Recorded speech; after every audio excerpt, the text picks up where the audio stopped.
আসসালামু আলাইকুম গাইস, কেমন আছো? আশা করি ভালোই আছেন। আমরা অনেক ভালো আছি। আজকের বানাবো কটকটি। তার জন্য আমি প্রথমে 2 গ্লাস মতো ময়দা নিয়েছি, একটু বেকিং সোডা নিয়েছি, আর তারপর মাখিয়ে নিলাম, লবণে দিয়েছি। তারপরে অল্প তেল নিয়েছি, রিফাইন তেল নিতে পারো, এর জায়গায় ঘিও নিতে পারো, যেটা হোক। আমি তেলই নিয়েছি। নিয়ে ভালো করে মাখিয়ে নিতে হবে, ভালো করে মাখাতে হবে। এটাকে মাখানোর পরে হালকা হালকা জল দিয়ে পুরো ড্রাই যে শক্ত যে ডোটা আছে ওটাই করতে হবে। বেশি নরম ডো করলে কিন্তু হবে না। পুরো হালকা নরম হলে হবে, কিন্তু বেশি শক্তটা করতে হবে কটকটি বানানোর জন্য। এই কটকটিটা ছোটোবেলায় হাটে খুবই খেতাম। আমার ভাইজান, আমার আব্বু যখন যেত, আমরা ছোটোবেলায় খুবই খেতাম। বড় হয়ে তো এখানে হায়দ্রাবাদে থাকি, পাই না, দেখতেও পাই না চোখে। আমি ভাবলাম বাড়িতে বানিয়ে নিই। তারপর দেখতে পাচ্ছি আমি ভালো করে মাখিয়ে নিচ্ছি। মাখাতে মাখাতে খুব ছোটোবেলার কথা মনে পড়ছে, যে এগুলো খেতাম একসময়, আর এখন বাড়িতে বানিয়ে ফেলছি। তারপরে আমি এটাকে পুরো শক্ত করে দেখতে পাচ্ছি মাখিয়ে নিয়েছি। নিয়ে 2 ঘন্টা মতো রেখে দিয়েছিলাম। আমি রান্না করার আগে করে রেখেছি, রান্নার পরে আমি এটাকে আবার এনে আমি রুটির মতো করে বেলে নিচ্ছি। রুটি না, একটু লম্বা করে নিতে হবে, কারণ তারপরে আমি পিস পিস করে কেটে নেব। পুরোটা 4 সাইডে আমি ভালো করে কেটে নিয়েছি। নিয়ে লম্বা লম্বা করে আমি কেটে নেব। পুরো বেশি রুটির মতো পাতলা করলে হবে না, একটু মোটা করতে হবে, যেহেতু এটা কটকটি বানাবো। তো রুটির মতো বেলতে হবে, কিন্তু একটু মোটা করতে হবে। পিস পিস করে কেটে নিয়ে আমি দেখাচ্ছি তোমাদের কতটা সুন্দর করে কাটা যাচ্ছে। একটু ময়দা জিনিসটা এমন, নরম করলে কিন্তু এটা হবে না, এটা শক্তই করতে হবে। ময়দাতে অনেক সময় নরম হয়ে গেলে এই কাটতে গেলে বেঁকে যাবে বা কাটাটা হবে না। এই জন্য পুরো ড্রাই করে নিতে হবে। আর কি সহজে কেটে যাচ্ছে দেখতেই পাচ্ছ তোমরা। তারপর আমি হাতে তুলে তুলে দেখাচ্ছি যে কত সুন্দর হয়েছে।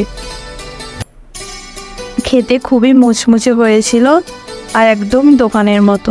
তোমরা চাইলে বাড়িতে একবার করতে পারো। তারপর আমি সবগুলো কেটে নিয়েছি। নিয়ে কড়াইতে তেল বসিয়ে দিয়েছি পরিমাণ মতো। তোমরা যতটা কটকটি ভাজবে ততটাই তেল নিতে পারো। তারপর হালকা গরম হলে, হালকা, পুরো বেশি গরম দিলে কিন্তু সঙ্গে সঙ্গে পুড়ে যেতে পারে, টেস্টটা ভালো লাগবে না। তার জন্য আমি হালকা তেল গরম হয়েছে, আমি ঢেলে দিয়েছি। তারপর নেড়ে নেবো, নাড়তে নাড়তে ভালো করে দেখতে পাচ্ছ ফুলছে, দেওয়ার সাথে সাথে ফুলছে। এই জন্য বেকিং সোডাটা দিয়েছি, যাতে ভিতরে একটু ফোলে বা একটু মুচমুচে হয়। তারপরে কালারটা হয়ে গেছে। নাড়তে নাড়তে কালারটা যখন দেখবে এরকম একটা কালার আসে, তখনই তুলে নেবে ছাঁকনিতে করে, পুরোটাই তুলে নেবে। আমার তো খুবই ভালো লেগেছে খেতে, খুবই ছোটোবেলার কথাই মনে পড়ে গেল। খাচ্ছি যখন ভাবছি যে আমি আমার সেই গ্রামের থেকে আমি এনে আমি খাচ্ছি। পুরো একদমই দোকানের মতো টেস্টি হয়েছিল। বাড়িতে বানিয়েছি এটাও মনে হচ্ছে না। তারপর সবগুলো তুলে নিচ্ছি। তুলে নিয়ে আবার পরের ব্যাচে যেগুলো আছে সেগুলো ছেড়ে দেবো। দিয়ে দিলাম। দিয়ে সবগুলো ভেজে নেবো এগুলো নিয়ে।